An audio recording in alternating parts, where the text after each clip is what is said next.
Well, internet porn has now entered into the debate over financial reform. How? Well, a new government watchdog report finds that dozens of senior staffers with the Securities and Exchange Commission were spending hours surfing X-rated websites when they were supposed to be policing the nation's financial system.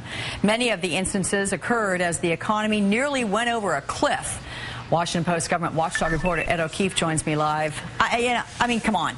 Really? Some of the accusations in this report, Ed, are stunning. Let's look at just a few of them here. Sure. A senior attorney at the SEC's Washington headquarters spent up to 8 hours a day looking at and downloading pornography. In fact, Ed, he actually ran out of space on his computer hard drive, right? Okay. Then there's the accountant trying to access online porn who was blocked more than 16,000 times in 1 month. Come on. 17 employees were at a senior level earning more than $200,000 a year. Wow, confidence inspiring, right? Let's make it clear, though, Alex, that this isn't exclusive to the SEC and it's not exclusive to the federal government. In fact, there's some polls that suggest as much as 16% of men have admitted to looking at inappropriate websites at the workplace.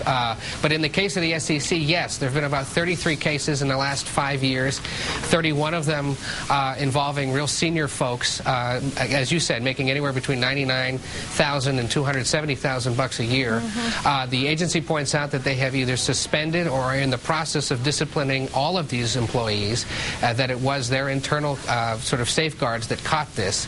And there is software on the computers of these agencies' employees, but in many cases they were able to sort of work around it and find a way to manipulate it. But you know, as our nation's economy was just about to go over a cliff, is it too big of a leap, Ed, to say that had these SEC employees, these senior employees, been spending more time doing their job instead of surfing the net for porn, we could have avoided some of this financial meltdown? That's going to be a bit of a stretch because at least yet we don't know what exactly all 33 of these folks were supposed to do. And if you look at the details of the summary that's out there, a lot of these folks were regional accountants, which isn't a very good description or doesn't give us a very good sense of where they were working and what they were working on.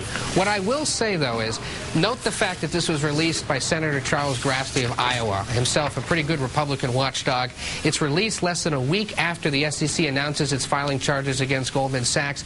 Republicans aren't necessarily very pleased about this generally. We have a report in today's Post that suggests Republican members of the SEC were very skeptical of filing these charges. You've got to believe that some Republicans are happy to see that this report is out there now, somewhat discrediting the agency in the midst of all this talk about what the agency is doing and the general debate about financial regulatory reform. So I actually draw a little more suspicion around the timing of this release as opposed to the fact that workers may have been doing this. This was only 33 workers at an agency that employs many.